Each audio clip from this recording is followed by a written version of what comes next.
Penghasilan saya sedang minim, pendeta. Supaya itu lebih penuh, supaya penuh lumbung padinya. Apa yang Tuhan, rumus Tuhan, kembalikan milik Tuhan.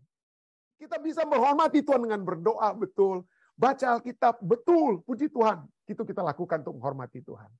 Tapi ujian yang utama itu adalah uang.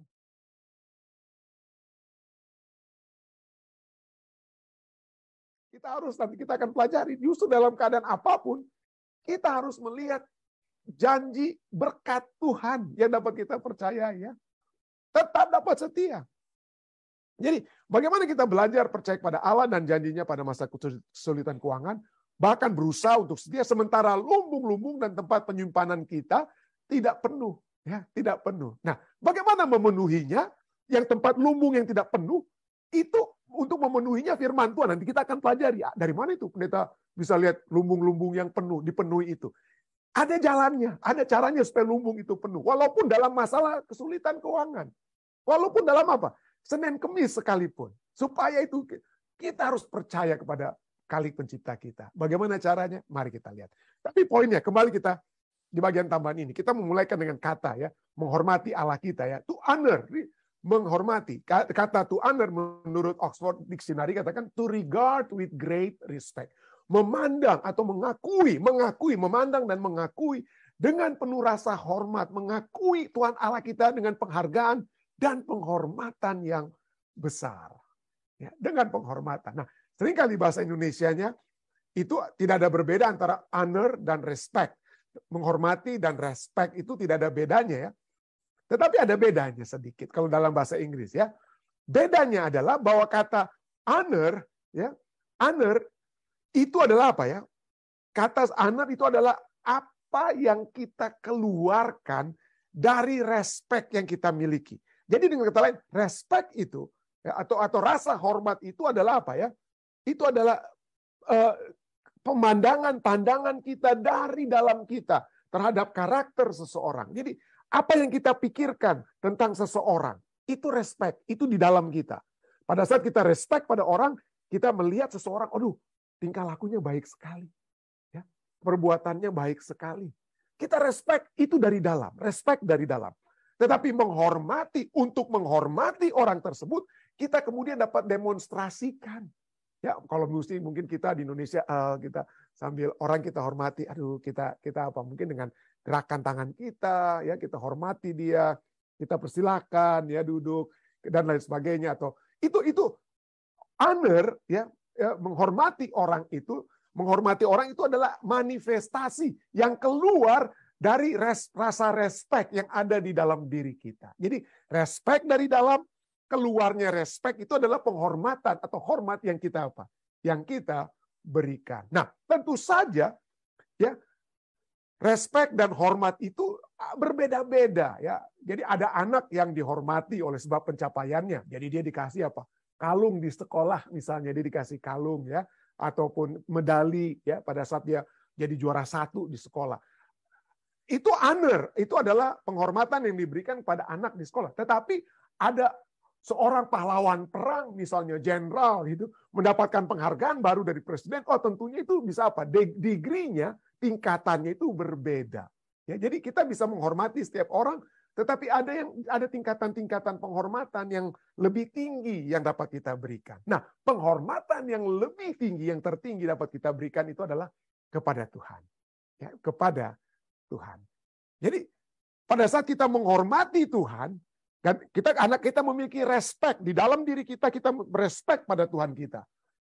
Lalu kemudian kita menghormati dia dengan ekspresi, ya, tindakan lahiriah, tindakan luar yang kita berikan. Dan itulah sebabnya dari artikel ini Christianity dikatakan, apa artinya kita menghormati Tuhan? Menghormati Tuhan bukanlah sesuatu yang kita lakukan sebagai orang Kristen atau rasa bertugas kita karena kita mendapatkan bantuan dari Tuhan dan lain sebagainya. Sebaliknya, honor, it is a daily. Itu adalah apa? Adalah ekspresi harian. Setiap hari kita mengakui rasa hormat, rasa terima kasih kepada orang yang apa, ya? Kepada Dia, Allah yang apa? Yang telah mencintai kita. Pada saat kita masih sebagai orang berdosa. Dan pada saat kita bahkan sebagai orang yang memusuhi Tuhan, tapi tetap dia coba untuk terus mencintai kita. Jadi itulah ya, pada saat kita mencintai Tuhan kita, itu adalah berdasarkan apa? Respect yang keluar dari dalam, ya, dari dalam hati. Itu masalah hati. Nah, kenapa saya katakan perbedaan antara respect dan honor?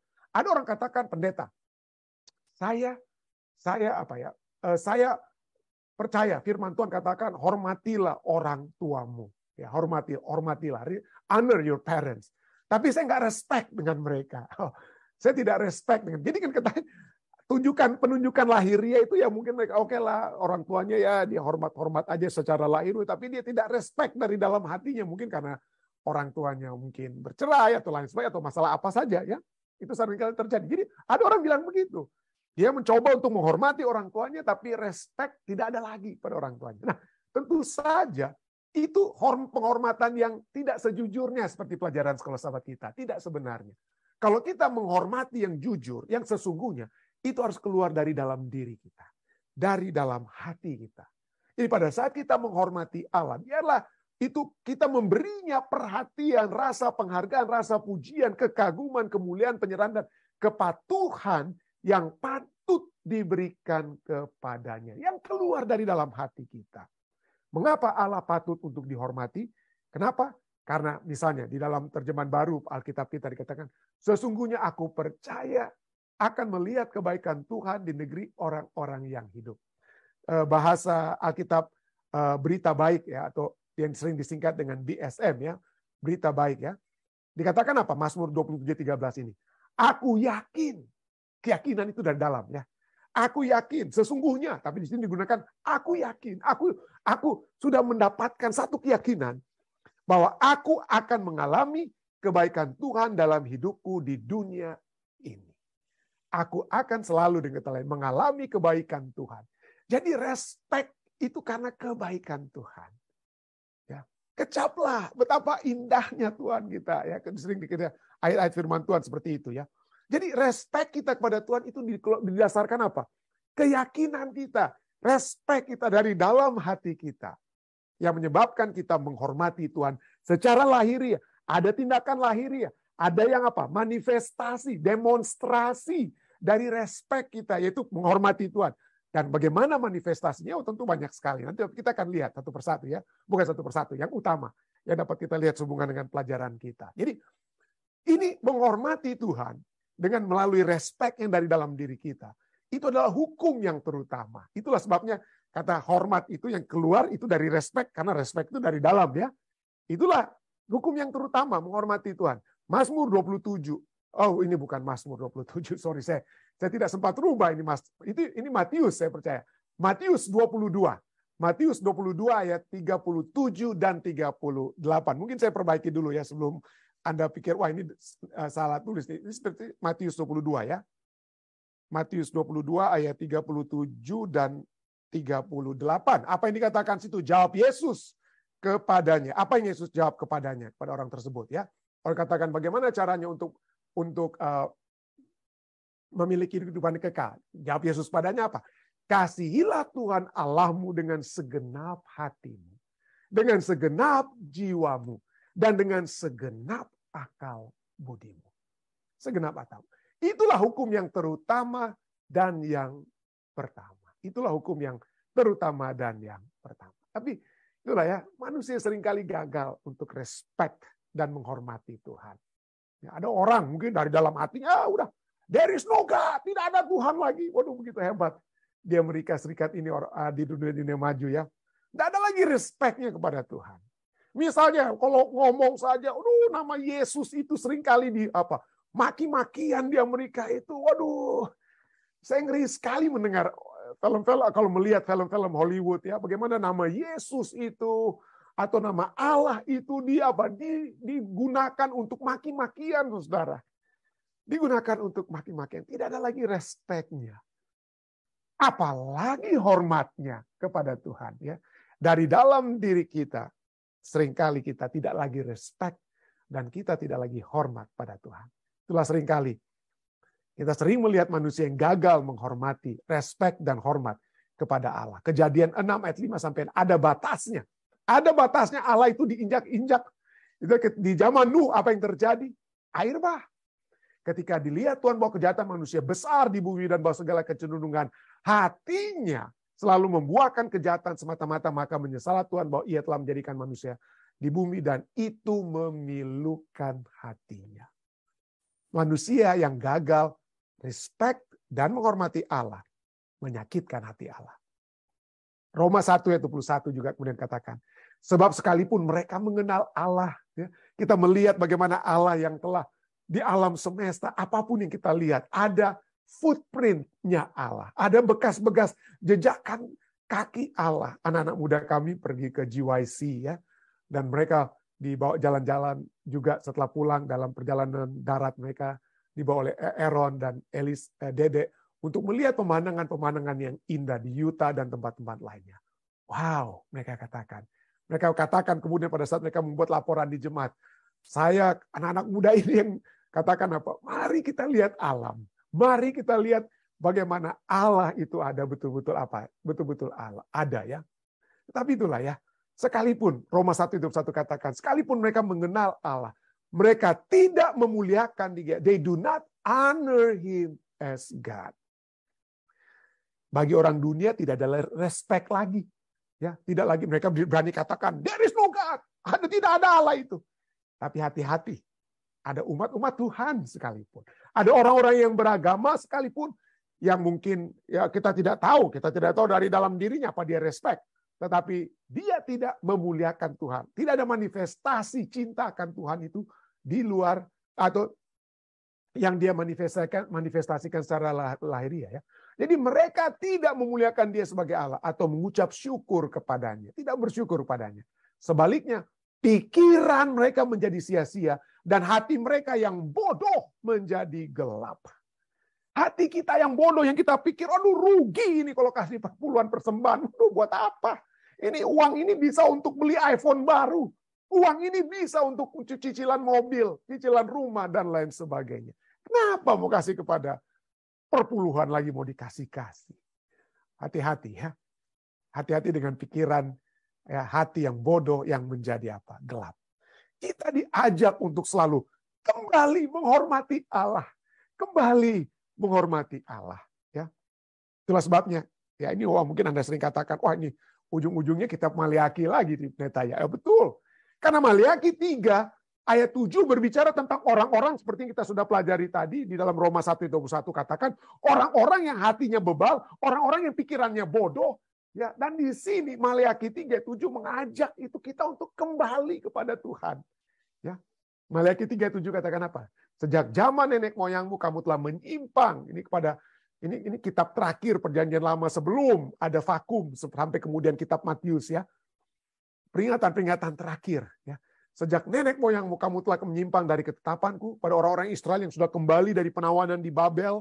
Mereka sudah kembali ke tanah perjanjian, sudah melihat bagaimana ketidaksetiaan mereka membawa mereka ke penawanan di Babel. Lalu kembali setelah mereka keluar dari Babel, wah nggak salah, tidak berubah mereka dari kesalahan mereka ya. Sejak zaman, itulah sebabnya Maleakhi 3:7, sejak zaman nenek moyangmu kamu telah menyimpang dari ketetapanku, tidak memeliharanya. Kembalilah kepadaku. Mereka sudah kembali ke tanah perjanjian, tanahnya Tuhan dari pembuangan. Mereka tidak setia kepada Tuhan, dibuang mereka ke tanah pembuangan. Sekarang mereka kembali ke tanahnya Tuhan. Tetapi kembali ke tanah Tuhan bukan berarti mereka kembali kepada satu hubungan dengan Tuhan. Ya. Berada di tanah perjanjian bukan berarti kita memiliki satu hubungan dengan Tuhan. Seperti berada di dalam gereja bukan berarti Anda memiliki satu hubungan dengan Tuhan. Karena ada orang masuk dalam gereja itu untuk apa ya? Bukan untuk berhubungan dengan Tuhan. Melihat siapa yang lebih jago di antara kita di dalam gereja ini? Siapa yang lebih kaya? Siapa yang lebih berkuasa? Siapa yang telah membangun gereja ini dan lain sebagainya? Untuk dilihat. Ya. Jadi kita dapat kembali ke tanah perjanjian. Kita dapat berada di tanah perjanjian. Kita dapat berada di gereja. Tetapi kita tidak berada bersama-sama dengan Tuhan kita. Kembalilah kepadaku, kata Tuhan. Kembalilah kepadaku, maka aku akan kembali kepadamu. Firman Tuhan semesta alam. Tetapi kamu berkata, dengan cara bagaimanakah kami harus kembali? Mereka bertanya dengan bodoh-bodoh, mereka bertanya, itulah manusia yang bodoh-bodoh. Dengan cara bagaimana kami harus kembali? Bukankah kami sudah berada di tanah perjanjian, Tuhan? Ya, mereka berkata, mereka komplain, protes. Bagaimana lagi? Kita sudah berada di tanah perjanjian. Ya. Bukan berarti Anda berada di gereja, ya, Anda sudah otomatis menjadi orang suci. Gereja adalah satu sarana, bangunan gereja maksud saya, di mana kita disucikan, di mana hubungan kita didekatkan dengan Tuhan. Itulah sebabnya kalau kita masuk gereja, biarlah kita masuk untuk melihat bagaimana saya dapat dihubungkan dengan Tuhan. Ya. Bukan untuk melihat, aduh saya tidak mau masuk gereja pendeta, kalau itu ketua itu masih ada di dalam gereja. Waduh, siapa yang mau dicari? Siapa yang mau dicadang? Itulah sebabnya Tuhan berkata, kembalilah kepadaku. Ya, kembalilah kepadaku. Dan mereka bertanya, dengan cara bagaimanakah kami kembali? Artinya dengan cara lain, kami salahnya apa Tuhan? Kami salahnya apa? Ya. Kembali yang bagaimana? Bagaimana kita harus kembali kepada Allah? Atau apa manifestasi kembali kepada Allah?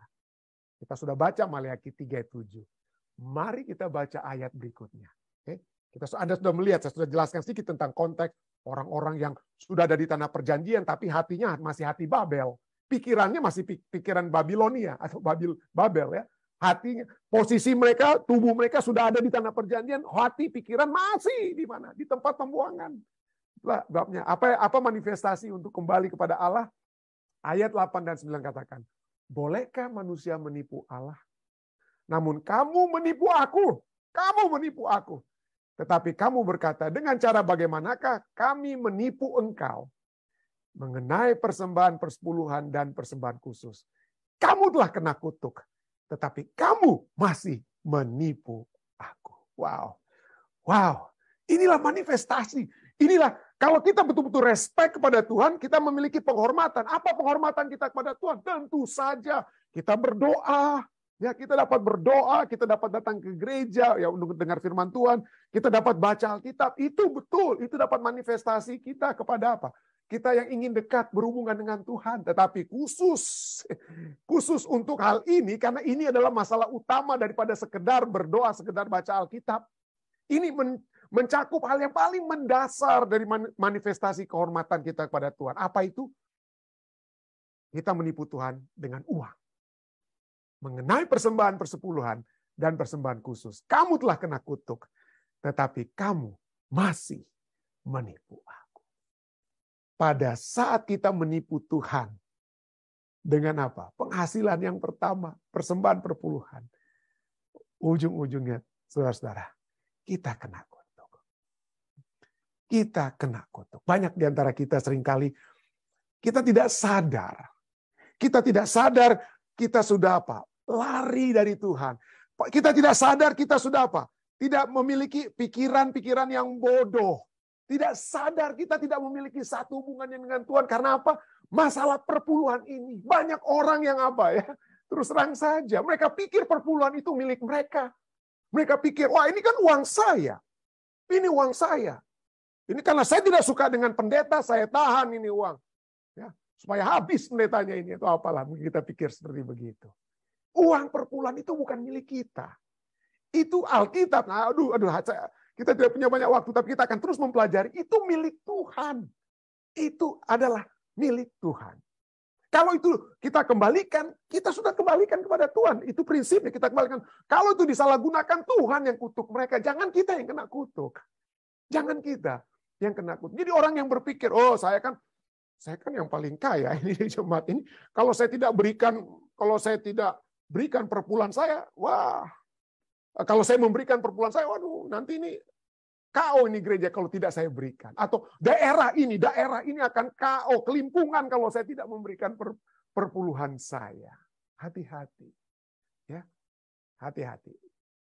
Karena kita sedang tidak menghormati. Pada saat kita berkata bahwa ini perpuluhanku, fokus kita itu aku yang punya. Aku yang pegang kendali ini dia. Aku. Tuhan katakan hormatilah Allah. Hormatilah Allah, bukan hormati dirimu sendiri. Kalau kita menghormati diri kita sendiri, kita akan kena kutuk. Kena kutuk. Itulah sebabnya Tuhan katakan tentang kutuk di ayat 9 ya. Tapi Tuhan itu dapat menyatakan pada orang-orang Israel zaman dahulu dan kepada kita pada saat ini. Bahwa kutuk pada saat engkau merasa bahwa uang-uang itu milikmu, bukan milik Tuhan. Engkau marah kepada pendeta, Anda tahan perpuluhanmu dan lain sebagainya. Kena kutuk, tapi Tuhan katakan, itu dapat menjadi berkat. Kalau apa yang terjadi, kalau manifestasi itu kita apa? Kita rubah. Ya. Manifestasi hormat itu kita rubah. Kamu telah kena kutuk, Maleakhi 3:9 ayat tadi 3:9 katakan, kamu telah kena kutuk, tetapi kamu masih menipu aku. Oleh sebab itu, supaya tidak kena kutuk untuk dapat kembali mendapat berkat, apa yang Tuhan katakan? Ayat 10. Bawalah seluruh persembahan persepuluhan itu ke dalam rumah perbendaharaan, supaya ada persediaan makanan di rumahku. Dan ujilah aku. Ujilah aku, firman Tuhan semesta alam. Apakah aku tidak membukakan bagimu tingkap-tingkap langit dan mencurahkan berkat kepadamu sampai berkelimpahan? Bagaimana pendeta kalau saya lumbung-lumbung padi saya, penghasilan saya sedang minim pendeta? Supaya itu lebih penuh, supaya penuh lumbung padinya, apa yang Tuhan, rumus Tuhan, kembalikan milik Tuhan. Kembalikan milik Tuhan. Buat yang pertama Anda lakukan, apapun yang sedikit, seberapapun penghasilanmu, ya. Sepenghasilanmu paling sedikit. Aduh, hari ini saya biasanya dapat 100.000. Hari ini penghasilan saya cuma 1.000. Kembalikan 100 kepada Tuhan. 100 rupiah sekalipun. Kembalikan kepada Tuhan. Setia dalam perkara yang kecil. Maka Tuhan akan memberikan perkara-perkara yang besar. Setia mengembalikan kepada Tuhan. Maka lumbung-lumbungmu itu akan apa? Akan dicurahkan kepadamu. Tingkap-tingkap langit. Dicurahkan berkat kepadamu sampai berkelimpahan. Tuhan sudah berjanji. Tuhan sudah berjanji. Dan yang pertama-tama dicoba manifestasi yang diberikan kepada kita untuk ini katakan apa? Kenapa? Kenapa manifestasi penghormatan itu adalah uang? Kenapa uang? Ya, kenapa? Karena apa ya? Uang inilah apa ya? Ini adalah hal yang sangat-sangat mendasar dengan kata lain ya. Mendasar ya. Imamat 27 ayat 30 katakan apa? Demikian juga segala persembahan persepuluhan dari tanah, baik dari hasil benih di tanah maupun dari buah pohon-pohonan, hasil. Jadi kalau tidak ada hasil, kalau belum berhasil, ya tentu saja tidak dikasih apa-apa, tidak dikembalikan. Ini kalau Anda sudah mendapatkan hasil ya, dengan untuk detailnya kita akan terus pelajari sekolah sahabat ya. Saya tahu bahasan tentang perpuluhan ini seringkali kita banyak pertanyaannya, tapi mari kita simpan dulu ini. Baik, tapi inilah poinnya ya. Segala persembahan persepuluhan dari tanah, baik dari hasil benih di tanah maupun di buah pohon-pohonan adalah milik Tuhan. Itulah persembahan kudus bagi Tuhan. Jadi diuangkan, ya diuangkan. Kenapa uang? Ya, kenapa harta uang itu khususnya? Kenapa bukan posisi kita persembahkan pada Tuhan? Ya, baju bagus atau apa? Enggak. Uang. Kenapa uang? Karena itulah paling banyak berbicara ayat Alkitab itu banyak bicara tentang uang ya. Misalnya Matius 6 ayat 21. Karena apa? Karena di mana hartamu berada, di situ juga hatimu apa? Hatimu berada. Manifestasi penghormatan kita yang utama itu kepada apa? Uang. Kita bisa menghormati Tuhan dengan berdoa betul, baca Alkitab betul, puji Tuhan. Itu kita lakukan untuk menghormati Tuhan. Tapi ujian yang utama itu adalah uang. Ujian utama adalah uang.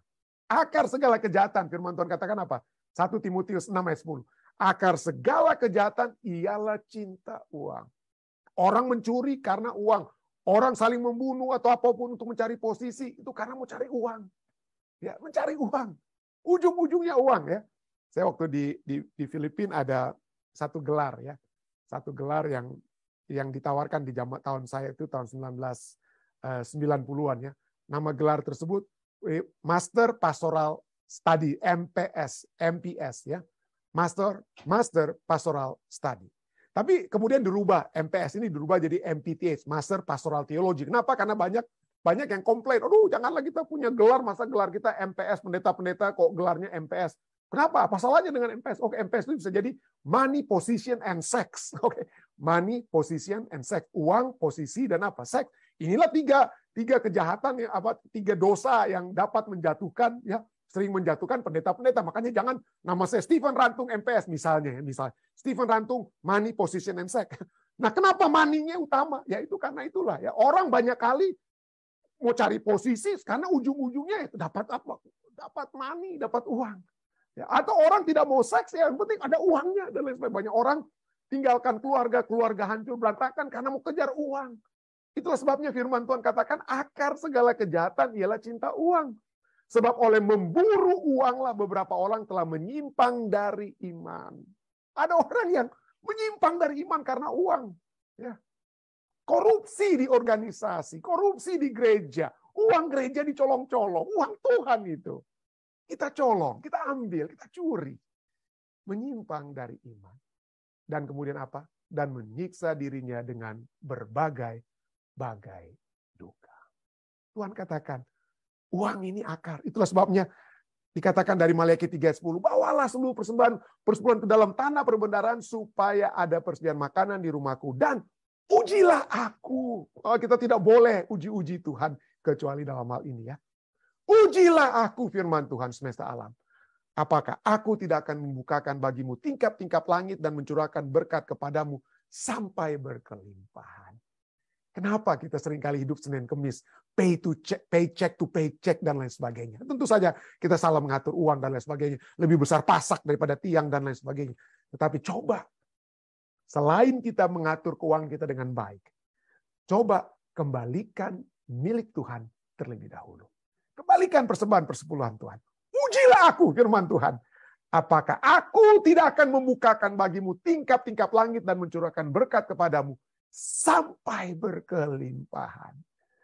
Sampai berkelimpahan. 1 Petrus 1:7 katakan, maksud semuanya ini ialah untuk apa? Untuk membuktikan kemurnian imanmu. Yang jauh lebih tinggi nilainya daripada emas yang fana. Yang diuji kemurniannya dengan api. Sehingga kamu memperoleh puji-pujian dan kemuliaan dan kehormatan pada hari Yesus Kristus menyatakan dirinya. Seringkali Allah ingin supaya kita membuktikan kemurnian iman kita. Pembuktian kemurnian iman kita bukan hanya dari segi berdoa, puji Tuhan. Bukan hanya dari segi mempelajari firman Tuhan, puji Tuhan. Masuk gereja, puji Tuhan. Tapi apakah manifestasi penghormatan kita kepada Tuhan? Marilah manifestasi itu adalah pada saat kita mengembalikan milik Tuhan 1/10 kembali kepadanya. Sekiranya ini dapat menjadi perenungan bagi kita. Saya bawa ini dalam nama Yesus. Amin.